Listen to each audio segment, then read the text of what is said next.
Get up, stand up. Don't give up the fight. The sick and tired of the isn't getting down and go to heaven in Jesus' name. Yeah, we'd like to close out our program with our final guest.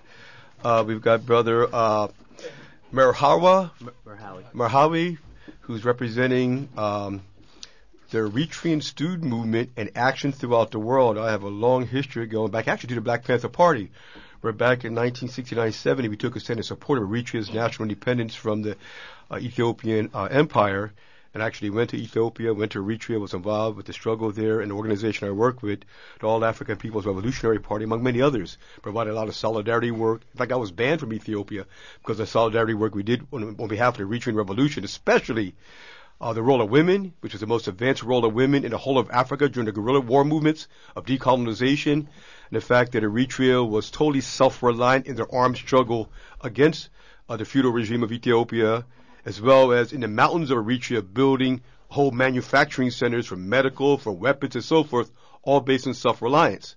Now, recently there's been a sanction imposed by the United Nations, led by England, against Eritrea. We're here to talk about that. Could you kind of give us a quick overview, maybe the history of Eritrea for those who may not even know where Eritrea is? Okay. Because sometimes Eritrea and Ethiopia is really the same people, but given this whole situation with empire building has created some contradictions. Can you give us a background on that, please? Sure. First off, I'd just like to thank you for allowing us this opportunity. So, as you stated, first, I would just like to correct. In essence, we are not necessarily the same people, and I'll kind of get into in my brief synopsis of the history of Eritrea. Eritrea is officially located in the Horn of Africa, which is in the East Africa. It's bordered by Sudan in the west, Ethiopia in the south, and Djibouti in the southeast. It's strategically planted in the Red Sea area. On January 1st, 1890, Eritrea actually was colonized by Italy. During the World War I, the British had kicked out the Italians during that time and imposed their rule over the administration. During the during the Italian colonization is when we saw a lot of the factories, a lot of the industrial areas being developed in Eritrea. And this was, keep in mind, built by Eritrean blood and sweat.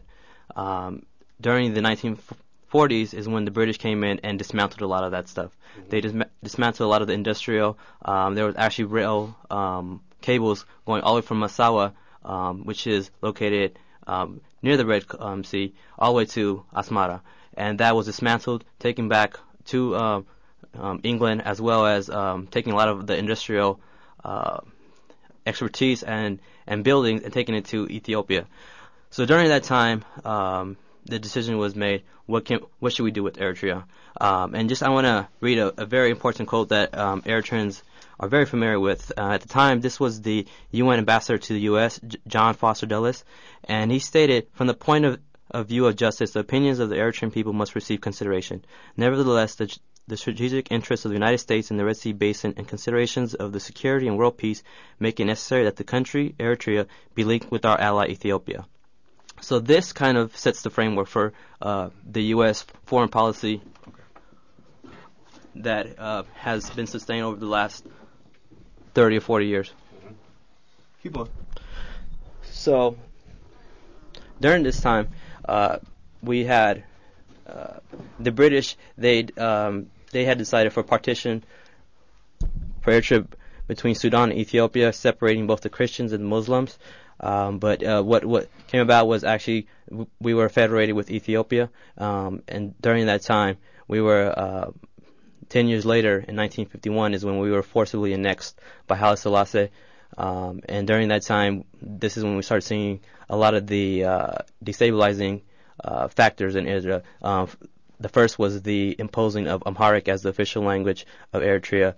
That officially is the language, the national language of Ethiopia, and that was imposed on the students in the educational system. Eritreans weren't allowed to go to a school up until a third grade level, and those that were had to be taught in a foreign language. So during that time, the struggle for independence occurred. It lasted 30 years, the longest guerrilla warfare in Africa. And during that time, the EPLF, the Eritrean People's Liberation Front, led the country into independence. The EPLF had a Marxist ideology, and they also were a socialist movement. They stressed, as you had pointed out earlier, that women and different sectors within the movement had to be equal. As stated, 30% of the fighters were actually women. Well, let me ask you this, because you came late. We don't have much time. We have about 3 minutes. Okay. Okay, what we need to do is kind of focus then maybe on the particular, because I thought you'd be here earlier. Okay. We can focus on particular on the sanctions and the protests. We can educate our audience so they can petition Congress, lobby, and so forth. Definitely. Go ahead. So, as you said earlier, during this time we've been having these butt-ins with the U.S. foreign policy, which is basically to destabilize the region in Africa, in East Africa, and they have sanctioned the Eritrean government on December 23rd for the alleged role of helping terrorists in Somalia. During that time, we have been petitioning, demonstrating. On February 22nd, there were actually worldwide demonstrations all throughout the world held in San Francisco, Washington, D.C., Geneva, as well as Melbourne, Australia. Today, we followed up with an action plan where we did 6 actions all in one day. We faxed, emailed, petitioned, called, and also wrote letters. This was all done today and all throughout the nation. I'm glad to say that I believe it worked. We've had the State Department on constant alert. They actually had to turn off their fax machines. Good. And they also, a lot of them were actually very attentive, and they wanted to hear us out. So I think we definitely are getting to them because at the end of the day, the Eritrean government and the Eritrean people have always said, we want dialogue, we want cooperation, but we just want to be left alone. Okay. Let me, first of all, when I say we're all the same people, whether we're Congolese, Ghanaians, we're all African people, we're African people. And number 2, if people want more information, what is the website where they can get more detailed information about the actual sanctions and the struggle to break the sanctions down in terms of Eritrea? eSmart. There's an actual eSmart website. I believe it's www.eritrean, ERITREAN-smart.org. Okay, we'll post it up on KPFK's website for those who are listening to the audience want more detailed information. I'm just very impressed because historically, the United States, Eritrean students, Ethiopian students, and Iranian students have been the most active about their homeland. Though they're living in the United States, they've never forgot their roots. And it gives me so much pleasure and joy to see African students coming to America, not trying to become little Europeans, but in fact taking pride in their African culture and history. And not just taking pride, but taking active political work to see that the motherland, to see that Eritrea itself develops and blossoms, as was the vision with the Eritrean Revolution. Exactly. So I want to thank you. How much time do we have left? We got 1 minute. Any final words? And my sister, you have to say some words. Having one of the flowers of the Eritrean Revolution here. Well, I just wanted to say that I'm also really proud to be an Eritrean. That's why I'm here. I was actually one of the people who was here working the whole day for the day of action that we did, working on the letters, the postcards, and everything. I went up to the demonstration in San Francisco, too. It was the first protest I'd actually been to, but it was a very, very good experience to have had. And I really just hope that something comes out of this because I was born here, but I'm very strong with my roots as an Eritrean. And that doesn't matter where I live. That'll never change. And I just want to see something really good happen for my country. And when's the next action coming up?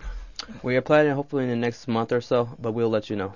For sure, we'll definitely help promote that. And once again, we're trying to see that Eritrea gains full independence from Western imperialism. I know that Ethiopia right now has been kind of like the lapdog for U.S. imperialism with the invasions in Somalia, with the border incursions in Eritrea, as well as probably going to become one of the military bases for AFRICOM for U.S. imperialism. Yeah. And it's really a shame that Ethiopia, that has such a rich history in terms of African independence and so much contribution to world civilization, has been resorted to